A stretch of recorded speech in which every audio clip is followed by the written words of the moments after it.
I am Saurabh sir, mathematics पे candidate CSP. बहुत सारा बच्चा का अभी भी चेन रूल में प्रॉब्लम है। कुछ बच्चा का कुछ बोलना हुआ सर कुछ क्वेश्चन और करवाइए, तो ढंग से बच्चों देखिएगा। चेन रूल बहुत आसान है, आप लोगों को लाइव क्लासेस में बहुत सारा क्वेश्चन करवा चुके हैं।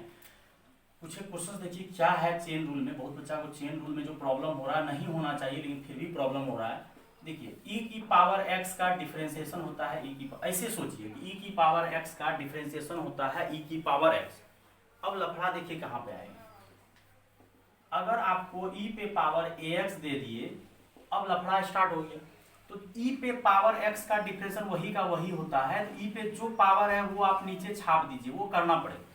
तो e पे पावर ax है तो e पे पावर ax है तो सेटिंग कर दिए, और यहाँ पे अगर आप डिवाइड किए हैं तो आप मल्टीप्लाई कर दीजिए, और e की पावर x का डिफरेंशिएशन वही का वही होता है। फिर यहाँ पे भी कुछ एक बच्चा को प्रॉब्लम होता है, सोचता है कि सर कांस्टेंट का डिफरेंशिएशन जीरो होता है। अगर कांस्टेंट अकेला आएगा तब जाकर उसका डिफरेंशिएशन जीरो होगा, लेकिन कांस्टेंट किसी के साथ आया है तो हम लोग क्या करेंगे यहाँ से कि कांस्टेंट को पहले आगे करेंगे और dx बाई dx, और यहाँ से e की पावर ax और a और dx बाई dx को तो a आ जाएगा। अब यहाँ से कुछ बच्चा कहता है सर जीरो कब होगा, जैसे देखिए e पे पावर है तो e पे पावर है, e खुद कांस्टेंट है, a खुद कांस्टेंट है, तो ये टोटल कांस्टेंट हो जाएगा, इसका डिफरेंशिएशन जीरो हो जाएगा। इस तरह से आपको सोचना। और फिर देखिए a की पावर x का डिफरेंशिएशन होता है a की पावर x ln a।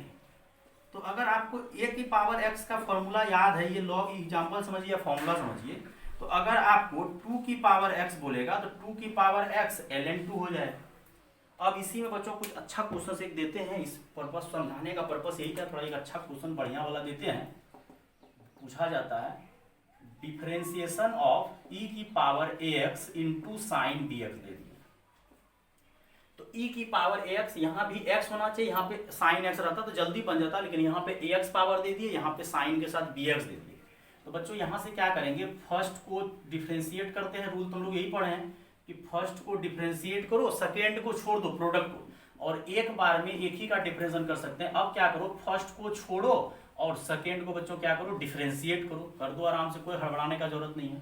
और e की पावर x का डिफरेंशिएशन वही का वही होता है, लेकिन e पे पावर x नहीं है, e पे पावर कौन आ गया है, ax, और यहाँ पे बच्चों डाल दो ax, और यहाँ पे फिर ax से क्या करो, डिवाइड मल्टीप्लाई कर दो, बैलेंस हो जाएगा, कट जाएगा, क्वेश्चन वही, और साइन bx को बच्चों छोड़ दो, फिर प्लस। अब e की पावर x को तो कर नहीं सकते, एक बार में एक का डिफरेंशिएशन हो गया, और e की पावर x का हो गया है तो उसको कर दिए, तब bx इसको छोड़े। अब फर्स्ट वाले को छोड़ो, सेकेंड को डिफरेंशिएट करो, फिर से लफड़ा हो गया। साइन का डिफरेंशिएशन होता है कॉस, लेकिन साइन के अंदर में आपका bx चले गया, तो आपको मैच करना है कि bx है तो यहाँ आपको साइन bx है तो bx देना पड़ेगा, और बच्चों यहाँ से आपको क्या करना पड़ेगा, मल्टीप्लाई करना पड़ेगा, और e की पावर का डिफरेंशिएशन वही का वही होता है। और फिर बच्चों कुछ बच्चा को जो प्रॉब्लम हो रहा था, कल लाइव क्लासेस में बोल रहा था कि सर इसका तो डिफरेंशिएशन जीरो हो जाएगा। देखो ये a अकेला रहता तो डिफरेंशिएशन जीरो हो जाता, लेकिन a जो है किसके साथ है, x के साथ है, तो कांस्टेंट आगे आएगा और dx बाई dx हो जाएगा, और साइन bx, और e की पावर ax, और ये साइन का डिफरेंशिएशन cos x लिख दो। क्यों, क्योंकि cos मैच कर दिए, तो साइन का डिफरेंशिएशन cos होता है, लेकिन एंगल में bx है, मैच कर दिए तो bx होगा। और यहाँ पे bx का डिफरेंशिएशन जीरो नहीं होगा, bx के साथ है तो b आपका आगे आ जाएगा और dx बाई dx हो जाएगा। और यहाँ से बच्चों हो जाएगा e की power ax, a dx by dx 1 हो जाएगा, और यहाँ से साइन bx हो जाएगा, और e की पावर ax cos bx, और इंटू में b इंटू में 1। तो कुछ एक बच्चा तो आंसर यहीं छोड़ देता है, लेकिन जेई सबके एग्जाम में ये क्वेश्चन पूछा हुआ है, इसको आगे सॉल्व करने बोलता है।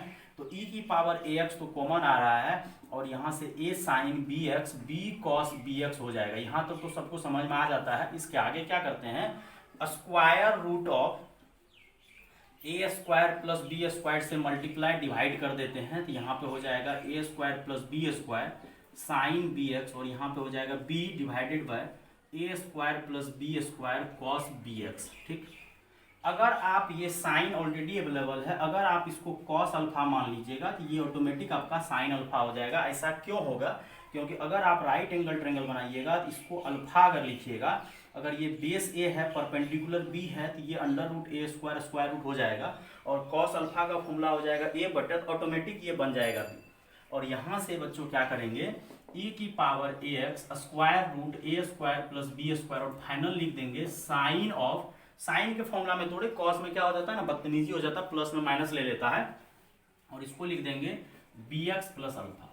अब अल्फा की जगह आपका मन लिखना क्या है, अल्फा की जगह अगर सबसे बेस्ट तरीका लिख रहा है तो tan alpha is equal to b by a, तो अल्फा इज इक्वल टू कितना हो जाएगा, tan inverse b by a, और tan alpha is equal to b by alpha is equal to, therefore finally answer आप लिख दीजिए a की power a x square root a square plus b square, और sine और यहाँ पे B x plus alpha की जगह बच्चों क्या लिख दीजिए, ten inverse b by a. तो ये आपका फाइनल आंसर इस टाइप के जेई सबके एग्जाम में घुमा के देता है बच्चों, इसको एक बार देख लीजिएगा ढंग से, दिक्कत नहीं होना चाहिए बच्चों। Thank you.